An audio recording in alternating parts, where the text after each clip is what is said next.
بسم اللہ الرحمن الرحیم۔ حسن علی ٹی وی کے معزز ناظرین و سامعین، آپ سب دیکھنے اور سننے والوں کو علی حسن کا خلوص بھرا سلام۔ اصل کارنامہ: عمیر بن عبداللہ کے 4 بیٹے تھے اور چاروں ہی نہایت اعلیٰ اخلاق کے نوجوان تھے۔ پہلے تو عمیر بن عبداللہ خود تجارتی قافلے کے ساتھ جایا کرتے تھے، لیکن بوڑھا ہو جانے پر انہوں نے یہ کام اپنے بیٹوں کو سونپ دیا۔ ان کا قبیلہ بہت خوشحال تھا اور وہ اس قبیلے کے سردار تھے۔ پھر عمیر بن عبداللہ بیمار رہنے لگے اور انہیں اندازہ ہوا کہ اب وہ چند دن کے مہمان ہیں۔ چنانچہ ایک دن عمیر بن عبداللہ نے اپنے بیٹوں کو بلوا بھیجا تاکہ ان کے خیالات کا جائزہ لیں۔ ان کے چاروں بیٹے گھر پر تھے اور فوراً حاضر ہو گئے۔ عمیر بن عبداللہ بولے: میرے پیارے بچوں، میرا آخری وقت قریب ہے۔ جو کچھ میرے پاس ہے وہ سب کچھ تمہارا ہے، لیکن میرے پاس کچھ قیمتی ہیرے اور جواہرات ہیں۔ میں یہ اس بیٹے کو دوں گا جو مجھے بہادری کا سب سے بڑا کارنامہ سنائے گا۔ چنانچہ تم یاد کر کے باری باری مجھے اپنی اپنی بہادری کا سب سے بڑا کارنامہ سناؤ۔ عمیر کا سب سے بڑا بیٹا بولا: ابا جان، ایک مرتبہ میں افریقہ میں ہاتھی کے دانت خریدنے گیا تھا۔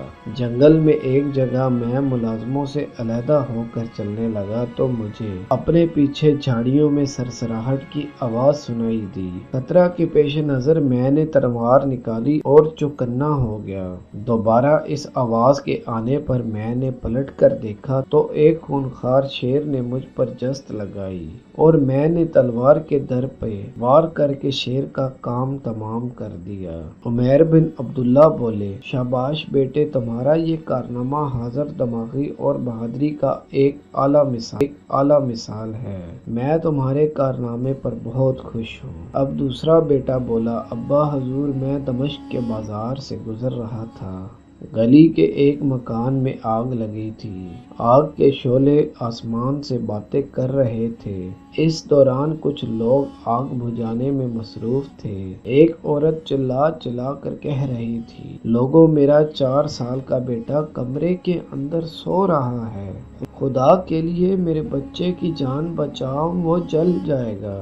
مجھ سے اس عورت کی آہ و بکا سن کر نہ رہا گیا اور لوگوں کے منع کرنے کے باوجود میں اونٹ کی اون کا کمبل اوڑھ کر گھر کے اندر سے اس عورت کے بچے کو زندہ نکال لایا۔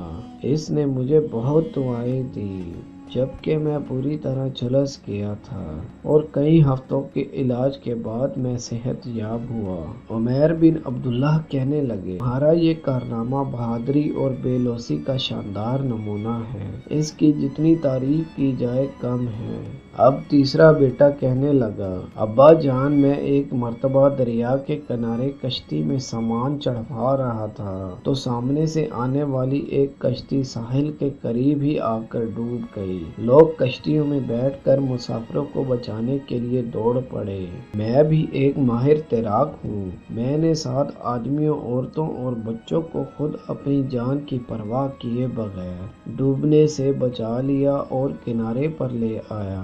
عمیر بن عبداللہ بولے: شاباش بیٹے، تمہارا یہ کارنامہ بہادری اور انسانی خدمت کی ایک شاندار مثال ہے۔ واقعی تم داد و تحسین کے مستحق ہو۔ اب چوتھا بیٹا سر جھکائے بیٹھا رہا۔ پوچھنے پر چھوٹا بیٹا بولنے لگا: ہاں ابا جان، ایک ایسا واقعہ تو ضرور ہے، لیکن وہ بہادری کا واقعہ بھی نہیں۔ پھر مجھے یہ خدشہ بھی ہے کہ اگر میں نے سنایا تو آپ ناراض ہوں گے اور ممکن ہے کہ میرے بڑے بھائی میری پٹائی بھی کر دیں۔ عمیر بن عبداللہ نے اپنے بیٹے کو حوصلہ دیا۔ چوتھا بیٹا قصہ سناتے ہوئے کہنے لگا: ابا حضور، عراق جاتے ہوئے ایک مرتبہ ہمارے قافلے نے پہاڑی کے دامن میں رات کو پڑاؤ کیا۔ شام کے وقت اچانک پانی ختم ہو جانے پر قافلے کے سردار نے مجھے پانی بھر کر لانے کا حکم دیا۔ میں مشک اٹھا کر گیا اور قریب پہاڑی نالے پر میں پانی بھرنے ہی لگا تھا کہ مجھے کچھ فاصلے پر انسان کے کراہنے کی آواز آئی۔ میں لپک کر اس جانب گیا تو دیکھا کہ ایک انسان زخموں سے چور پتھروں پر پڑا ہے۔ میں نے اس کے چہرے پر پانی ڈالا تو وہ کچھ ہوش میں آ گیا۔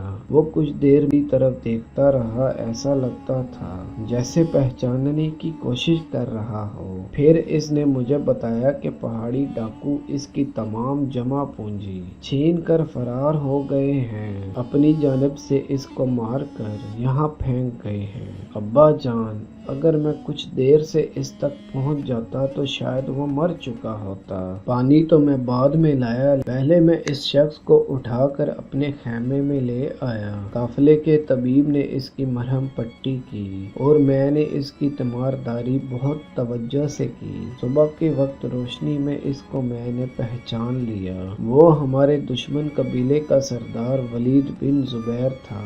پہلے تو میرے جی میں آیا کہ میں اس کا گلا گھونٹ دوں یا اس کا سر قلم کر دوں، کیونکہ کچھ عرصے پہلے اس آدمی نے مجھے تنہا پا کر مجھے بہت مارا تھا۔ ممکن تھا کہ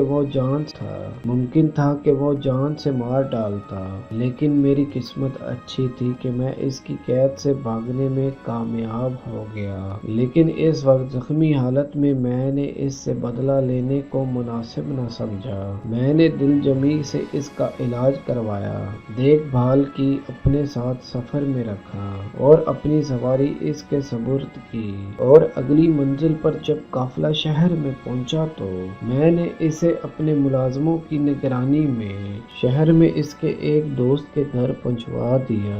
رخصت ہونے کے وقت میں نے اس سے طعن و تشنیع کی اور نہ ہی میں نے اپنا احسان جتلایا، البتہ اسے اپنی پہچان ضرور کروا دی۔ لیکن اس وقت اس شخص کے پاس ندامت اور آنسوؤں کے سوا کچھ نہ تھا۔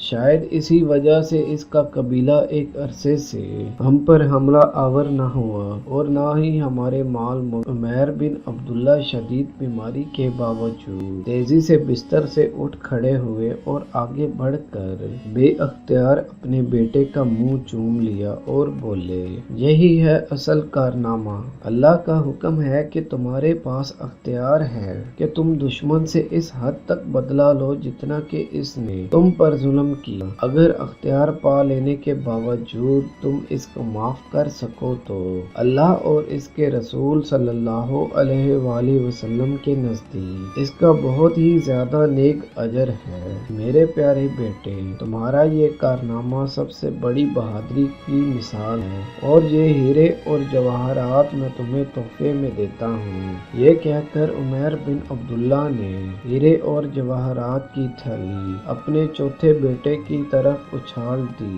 باپ کو اپنے بیٹے کے کارنامے پر بے حد خوشی ہوئی۔ بیٹے نے شکریہ کے ساتھ والد کا تحفہ قبول کیا اور ابا کے سامنے باقی تینوں بھائیوں سے وعدہ کیا کہ اس مرتبہ جب میں دمشق جاؤں گا تو اس جواہرات کو فروخت کر کے میں تم میں سے ہر ایک کو اس کا چوتھائی حصہ بھی دوں گا۔ معزز ناظرین و سامعین، اپنے دشمن سے انتقام اور نفرت کی بجائے دوستی اور رواداری کا مظاہرہ کریں، یہ ہمارے دین کی فطرت ہے اور اس سے اللہ اور اللہ کے رسول کی رضا حاصل ہوتی ہے۔ معزز ناظرین و سامعین، اگر آپ کو ہماری یہ ویڈیو پسند آ جائے تو ویڈیو کو لائک اور شیئر ضرور کر دیجیے گا اور ساتھ میں موجود گھنٹی کے بٹن کو بھی ضرور دبا دیں۔ سانسوں نے وفا کی تو ایک اور ویڈیو لے کر آپ کی خدمت میں ضرور حاضر ہوں گا۔ تب تک کے لیے ہمیں دیجیے اجازت۔ اللہ تعالیٰ آپ کا حافظ۔